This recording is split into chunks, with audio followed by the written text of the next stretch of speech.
Okay, in this tutorial, I'm going to demonstrate how to take normal maps in Zbrush and export them into Maya here. So keep in mind that my original model is originated in Maya here, and then I have it UV'd. As you can see here, it's really important that the model is UV'd for this.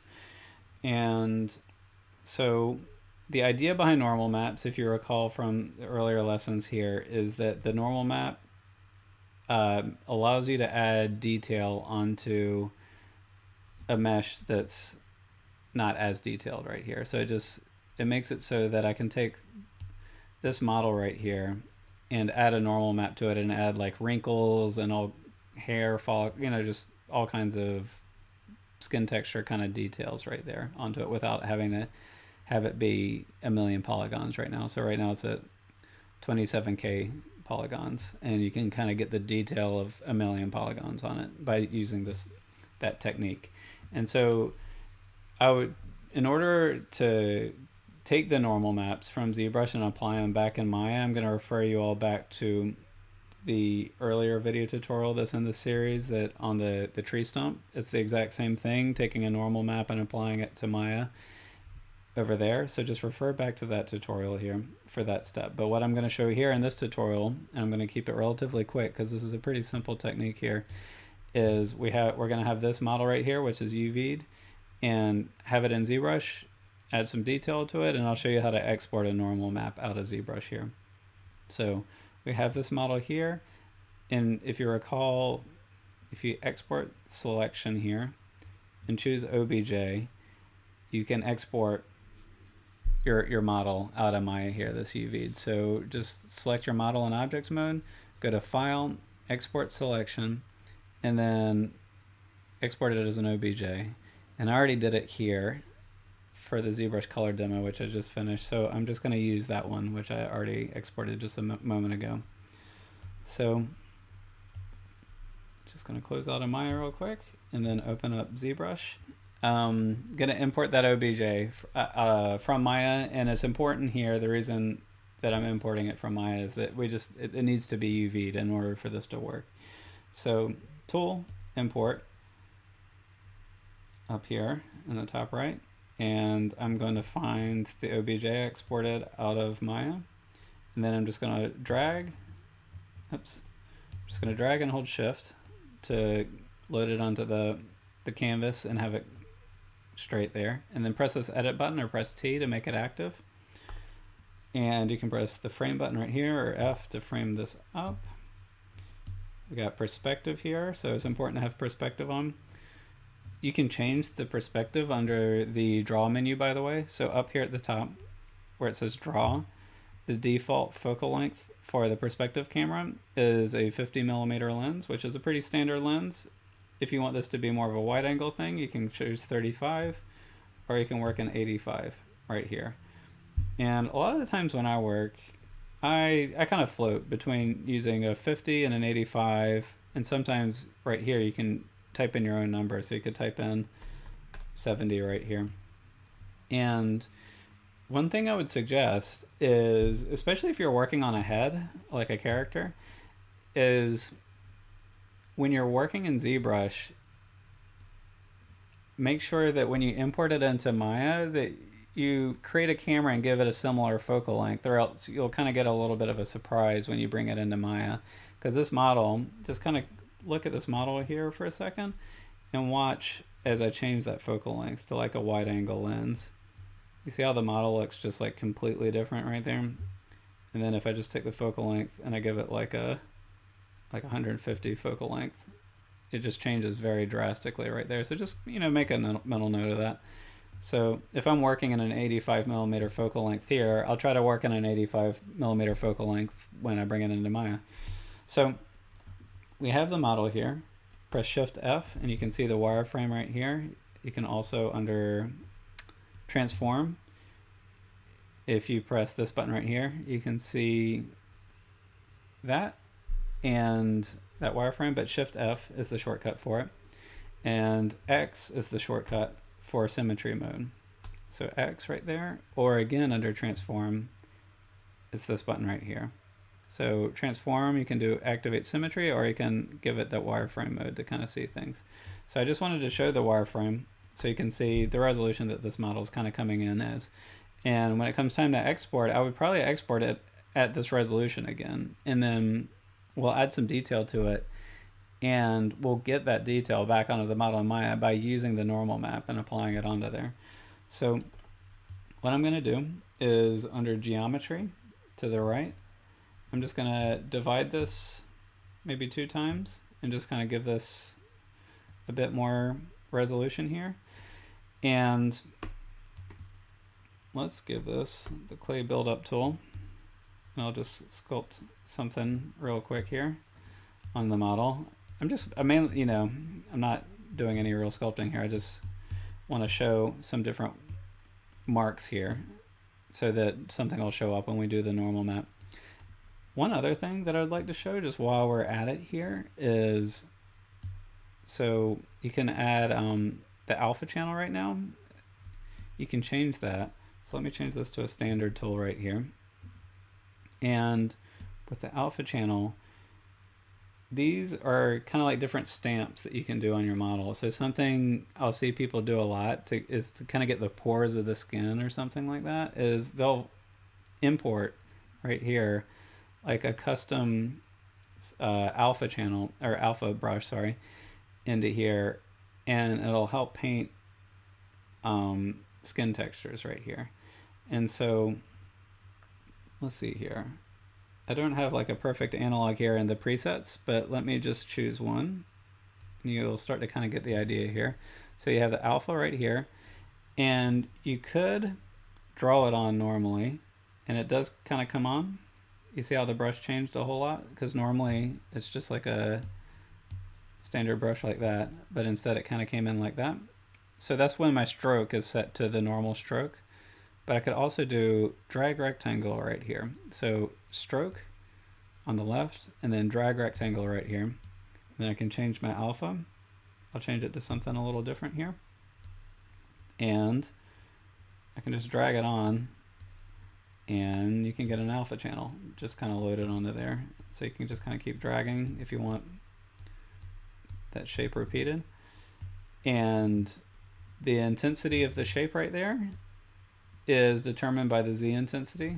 So if you hold down spacebar, if you go right here, you can change the Z intensity. So I'll set it to 100, and now you see that alpha channels are way too strong. So you can kind of set it to be subtle right there, and you can kind of start to get some detail here. So yeah, this tool can be really helpful, again, especially if you're trying to kind of get the pores of the skin here. So you can kind of zoom way in, and this is not the right alpha channel, alpha brush I'm using right now, but you can just kind of drag rectangle there, and you can kind of start to kind of get that texture in there. And you might want to take the geometry and divide it before you start doing this, so you can kind of get as much resolution as you can. So when you're kind of going for something really realistic here, and again, this isn't the alpha channel I'd recommend. There's a lot of online resources for finding good alpha brushes. Sorry, I keep saying alpha channel, alpha brushes for this kind of thing. But when you apply a normal map, this step right here can go a super long way in kind of adding realism to your model. And so it requires a little bit of patience while you're dragging, but it's pretty fun, I feel like, to kind of get it there. So you can see there, so I don't have symmetry on, so you can see that texture kind of applied to that right cheek right there, but I don't have it applied to the left cheek. And so kind of when you compare them, I feel like there's kind of a pretty big difference there in terms of what's believable and what's not, you know? So that alpha brush can be really helpful here, kind of as you're kind of doing your finishing layers on your sculpt, you know? So I just wanted to kind of show some, just briefly kind of go over some detail sculpting ideas on how to approach that. I could do a whole 40-minute lesson just on that topic right there. But let's just show how we take this detail and we apply it to a mesh with, if this will ever update, that much geometry, all right? So you have a model with this much geometry in Maya, and you want to apply this much detail to it. So the best way to do that is to do a normal map. And because remember, like, Maya's not built to render an object with that many faces. So to do this, first, the first step is similar to doing a color map in Zbrush. So you go to UV map right here, and this is, again, sorry, this is under the tool menu on the right. If you scroll down and then go down to UV map, you'll have these options right here. So you can do a 2048 by 2048 map, which is kind of like a medium high resolution. Or typically I'll work at 4096 by 4096, more of a 4K resolution. Or you can kind of type in your own value here and bring it to an 8K if you're feeling ambitious here. And so you can kind of set the size of your map that you export right there. So that's a good first step to look into right there. So tool, UV map, set that either to 2048 or 4096 is my recommendation there. And so for the normal map, you're just going to click on normal map, which is 3 below it. So again, under the tool menu, go down to normal map, and then just click create normal map right there. And you see here, it gave me an error message that says map cannot be created while the highest subdivision level is active. And so all that means is I just need to go up to geometry. I'm on subdivision level 4, and so I'm just going to drag that down to back down to subdivision level 1 right there. And so I'm going to scroll back down to normal map, and I'll create normal map again. And it'll need a second to think about it. And so you can see here, it made a normal map right there. And what we need to do now is just scroll back up to, so it's made, and so now we need to just export it. And so you just go up to the top bar right here where it says texture, and this is the same as the color map in the lesson previous to this one, where in order to export that normal map, you need to kind of get it up into this texture menu right here. So you see that's blank right there, and we need to get this texture map, sorry, this normal map from here up to here. And so the way to do that is the exact same as a color map. The color map is just the same thing, just up here under texture map right there. So press clone normal map right here, and that's going to clone it from this area up to there. So just press clone normal map right here, and then when I go up here, you can see that it loaded, and you can see when you look at that map that that detail that I sculpted in is showing up there. And so it's almost ready to go. Again, this is also the same as using the texture color map in Zbrush, is it flips your UVs upside down, which is always fun. So before you export, or after you export this, you could flip this vertically in Photoshop, or you can, oops, sorry, I lost my place there. Or in this texture menu, which we're just on, just go down to this button right here that says flip vertical, and it'll flip this map vertically. And I'll bring it back to the proper position here. So now you can see, I'm going to leave my cursor there, that the normal map got flipped vertically into the correct position. And if you look down to the bottom left of that window right there that I created, the width and the height is at 4096 by 4096, which is, you know, a really nice resolution to work with here. And I'll just go to tool, sorry, I'll go to texture, same map right there, and just go to export. And you can export this as a TIFF, PSD, any of these options right here. I'll do TIFF for this one, and I'll name this normal map, and press save. And it'll just kind of ask me a few more questions right here in terms of if you want to make any changes to this. I definitely don't want to make any changes there, so I'm just going to press OK. And now if I look on my desktop, I saved it onto my desktop, we have the normal map right there. And so again, the way to apply that normal map onto your model, I detail that in an earlier lesson on the tree stump. So look at how to apply the normal map in Maya through that tutorial right there. But that's how you kind of export your normal map from ZBrush. And one last thing I would recommend here is, so we have our normal map exported, and then I would just go ahead and pick, oops, let's see, oh my gosh, did ZBrush just lock up on me again? So looks like ZBrush locked up on me again. So good reminder to always save your work here.